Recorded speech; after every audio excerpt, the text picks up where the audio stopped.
भारत यात्रा पर आए कतर के अमीर शेख तमीम बिन हमद अल थानी और प्रधानमंत्री मोदी की आज मुलाकात होगी।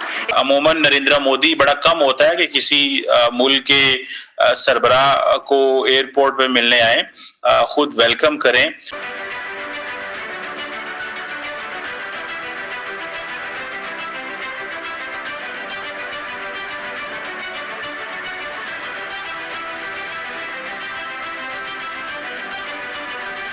देखिए, आप इसको इस तरीके से लें कि दुनिया की 5वीं बड़ी इकोनॉमी का जो प्राइम मिनिस्टर है और जो लीडर है वो पहुंच रहा है अमीर कतर को लेने के लिए एयरपोर्ट पर। बुलेटिन की शुरुआत कतर के अमीर के भारत दौरे से करेंगे। अमीर शेख तमीम बिन हमद अल थानी 2 दिन के भारत दौरे पर आए हैं। प्रधानमंत्री नरेंद्र मोदी ने दिल्ली एयरपोर्ट पर उनका स्वागत किया।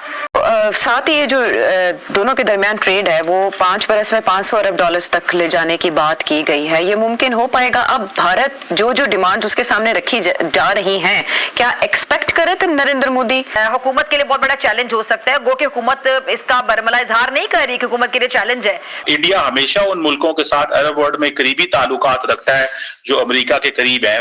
जय हिंद दोस्तों, प्रधानमंत्री नरेंद्र मोदी सोमवार को कतर के अमीर शेख तमीम बिन हमद अल थानी का स्वागत करने खुद इंदिरा गांधी अंतर्राष्ट्रीय एयरपोर्ट पहुंचे। कतर के अमीर 17 और 18 फरवरी को भारत की राजकीय यात्रा पर हैं। इस दौरान वह पीएम मोदी के साथ द्विपक्षीय संबंधों के विभिन्न पहलुओं पर बातचीत करेंगे। विदेश मंत्रालय ने शनिवार को उनके दौरे की जानकारी दी।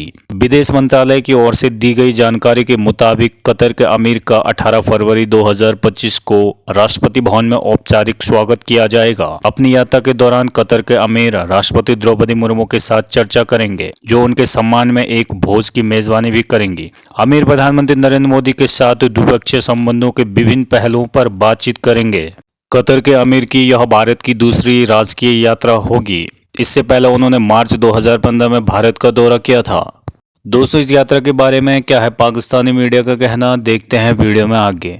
जैसे कि आपको पता है कि कतर के अमीर शेख तमीम बिन हमद भारत आए हैं और जिस तरह प्राइम मिनिस्टर नरेंद्र मोदी ने उनको खास इज्जत बख्शी और वो खुद एयरपोर्ट पर इस्तकबाल के लिए खुद आए, तो आप क्या देखते हैं किस तरह से इंडिया कतर रिश्ते को आगे बढ़ता देख रहे हैं, या कौन से नए शोबे हैं जहां दोनों मुल्क मिलकर काम कर रहे हैं और जिस तरह प्राइम मिनिस्टर नरेंद्र मोदी खुद उनको एयरपोर्ट से रिसीव करने आए?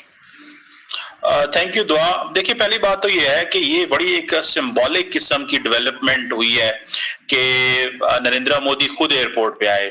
और अमूमन नरेंद्र मोदी बड़ा कम होता है कि किसी मुल्क के सरबराह को एयरपोर्ट पे मिलने आए, खुद वेलकम करें। शायद उसकी बहुत सारी वजूहात हैं जिसके ऊपर हम बात कर सकते हैं। पहली वजह तो ये है कि कतर एक इम्पोर्टेंट मुल्क है, हमें इस चीज का अंदाजा है। ये सिर्फ डिप्लोमेटिकली हमने देखा कि कतर की relevance in front of the United states बहुत ज्यादा है। इंडिया हमेशा उन मुल्कों के साथ अरब वर्ल्ड में करीबी ताल्लुकात रखता है जो अमेरिका के करीब है। फॉर एग्जांपल कतर एक है उनमें से, और यूएई एक दूसरा मुल्क है। दोनों के बड़े अच्छे ताल्लुकात हैं, इसीलिए और सऊदी अरब के साथ भी है, लेकिन वो एक और लहज पे है। बहरहाल, एक तो ये चीज है। दूसरी अहम चीज ये है कि कतर के अमीर ने नरेंद्र मोदी को बहुत ज्यादा इज्जत दी जब पिछले साल 9 इंडियन नेवी के जो ऑफिशियल्स थे जिनको सजाए मौत दी कतर ने बिकॉज ऑफ एस्पिनोज एंड बहुत सारे वाकयात, तो उस पे उनको डेथ सेंटेंस हुई। डेथ सेंटेंस पे उनको माफ किया गया। तो वो जो माफ किया गया था बेसिकली वो कतर के अमीर ने वो किया, जिसको बहुत ज्यादा इंडिया ने शुक्रिया अदा किया। और नरेंद्र मोदी खुद गए उस सिलसिले में। नरेंद्र मोदी वहां पे गए, वो जाके अमीर कतर से मिले, शुक्रिया अदा किया और उनको दौरे की दावत दी। और दूसरा ये भी एक चीज है कि अब इंडिया ये समझता है कि कतर एक लीडिंग एनर्जी सोर्स है, particularly in liquefied natural gas, LNG जिसे बोलते हैं। और दूसरा, आपको पता है कतर का role as a mediator and as a key interlocutor भी सामने आया, जिसमें आपने देखा होगा कि रिसेंटली जो गजा اور حماس اینڈ اسرائیل کے درمیان جو ڈیل ہوئی ہے اس میں قطر کا ایک بڑا امپورٹنٹ رول تھا، اور قطر نے اس سلسلے میں کافی فیسیلیٹیٹ کیا. ایون کہ بائیڈن ایڈمنسٹریشن کے دور میں بھی جو سعودی امریکہ کے جو ہیں فورن منسٹر جو فورن سیکرٹری تھے وہ بھی آتے رہے قطر، اور اسی طرح ابھی بھی جو لیڈرشپ ہے وہ قطر آ رہی ہے اور قطر کا شکریہ ادا کر رہی ہے. اور دوسرا یہ بھی ہے کہ ظاہر بات ہے قطر بھی سمجھتا ہے کہ انڈیا ایک امپورٹنٹ پلیئر کے طور پہ ایمرج کر رہا ہے، اور اس کی پرٹیکولرلی ٹریڈ، انویسٹمنٹ اور بہت ساری اور چیزوں میں انڈیا کی ریلیونس اینڈ ویلیو جو ہے وہ انٹرنیشنل سٹیج میں بڑھ رہی ہے. سو آئی تھنک دیٹس وائی یہ چیز ہے. لیکن لارجلی قطری امیر کا آنا انڈیا کے اندر، تمیم his Hines Amir of Qatar تمیم بن حماد الثانی کا آنا، اور آن اے اسٹیٹ وزٹ. اور آپ کو پتہ ہے اسٹیٹ وزٹ کی اپنی ایک ریلیونس ہے. اسٹیٹ وزٹ جو ہوتا ہے یہ ایک فارمل وزٹ ہوتا ہے جو کہ بیسیکلی کسی بھی سوورن کنٹری کا جو ریپرزینٹیٹیو ہوتا ہے، جو ہیڈ ہوتا ہے، وہ دوسرے سوورن کنٹری جاتا ہے، and that is on the invitation of the head of the state. تو یہ بیسیکلی اس کو ایک کہا جاتا ہے، یہ ایک اسٹیٹ ریسیپشن دی جاتی ہے، اور یہ کہا جاتا ہے کہ یہ ایک highest expression of friendly relations کی بات ہوتی ہے. ایک تو یہ بات. دوسرا اس میں یہ بھی ویلیو امپورٹنٹ ہے کہ جیسے انڈیا اور قطر کے معاملات تھوڑے خراب تھے، تو یہ بھی ایک تاثر دیا جا رہا ہے کہ ان تعلقات کو بہتر کرنے کے لیے یہ اسٹیٹ وزٹ جو ہے اس کو کرایا جائے. اور جیسے میں نے بتایا کہ یہ highest expression of friendly relations ہے سوورن اسٹیٹس کے بیچ میں. آپ کو پتہ ہے انفارمل ریلیشنز بھی ہوتے ہیں جس میں اتنا سیریمونیل ایونٹس نہیں ہوتے، ایمفسس ان چیزوں کے اوپر نہیں ہوتا، اور وہ اور طرح کے ہوتے ہیں. ان کو آفیشیل وزٹ کہا جاتا ہے، ورکنگ وزٹ کہا جاتا ہے، یا اس کو جسے وہ کہتے ہیں نا پرائیویٹ وزٹ کہا جاتا ہے. لیکن یہ اسٹیٹ وزٹ جو ہے بھارت کروا رہا ہے ان کو، اور کروا اسی لیے رہا ہے کہ ایک بڑی تعداد میں، آپ کو پتہ ہے کہ اگر میں یہی صرف آپ کو بتاؤں کہ تقریباً 83,000 انڈینز قطر کے اندر موجود ہیں، اور یہ تعداد بڑھ رہی ہے، اور وہ بہت زیادہ جو پیسہ ہے وہ کما رہے ہیں قطر کے اندر. اینڈ پرٹیکولرلی قطر کے اندر وہ جیسے ٹریڈ، انویسٹمنٹ، انرجی، ان چیزوں میں آپ کو یاد ہوگا کہ قطر کے اندر جب فیفا ورلڈ کپ ہوا تو اس کی اوپننگ میں 2 انڈین ایکٹریسز جو تھیں وہ موجود. ایک تو دیپیکا پڈوکون تھی، آئی تھنک کہا جاتا ہے کہ ان کو بلایا گیا تھا فیفا کی وجہ سے، اور دوسری ایک اور بھی تھی، مجھے ذہن میں ان کا نام نہیں آ رہا، تو جنہوں نے اس ریسیپشن میں، اور بھی بہت سارے لوگ تھے جن کو انوائٹ کیا گیا.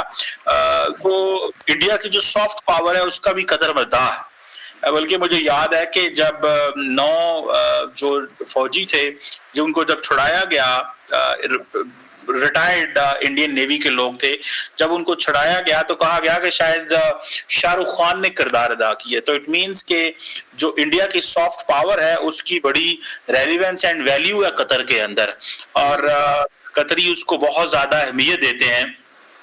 اور اسی وجہ سے جسے کہتے ہیں نا کہ ایک نیا بیسیکلی یہ جو دورہ ہے یہ ایک نئے ریلیشن شپ کی بنیاد رکھنے لگا، کیونکہ پیچھے مسٹرسٹ جو ہے وہ سامنے آیا ہے پیچھے. تو اس دورے سے آپ کو کیا لگتا ہے کہ قطر میں جو رہنے والے بھارتی ہیں ان کے لیے کوئی نئی سہولتیں بھی ان کو دی جائیں گی؟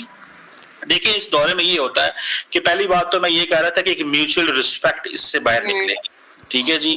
دوسرا یہ ہے کہ جب میوچل رسپیکٹ ہوگی تو اس کے بعد پھر یہ ہوتا ہے کہ بہت ساری ایسی فیلڈز ہیں جن میں کام کیا جا سکتا ہے. بہت ساری ایسی فیلڈ ہے، for example investment, energy, technology, people to people contacts, اس طرح کی چیزیں جو ہے وہ ہوتی ہیں. اور یہ کیونکہ ایک ہائی لیول جو وہ جسے کہتے ہیں نا وزٹ ہے، اور نریندر مودی 2016 میں قطر گئے تھے، امیر آف قطر 2015 میں آئے تھے، اور ابھی پھر اس طرح ہو رہا ہے کہ مودی 2024 میں گئے تھے اور امیر آف قطر 2025 میں ہے. سو 10 سال کے بعد یہ دورہ ہے. حالانکہ دونوں ملکوں کی دیکھا جائے کہ جو ٹریڈ ہے وہ بھی ایک سائزیبل ہے، جیسے میں نے کہا ایل این جی کے اوپر فوکس ہے.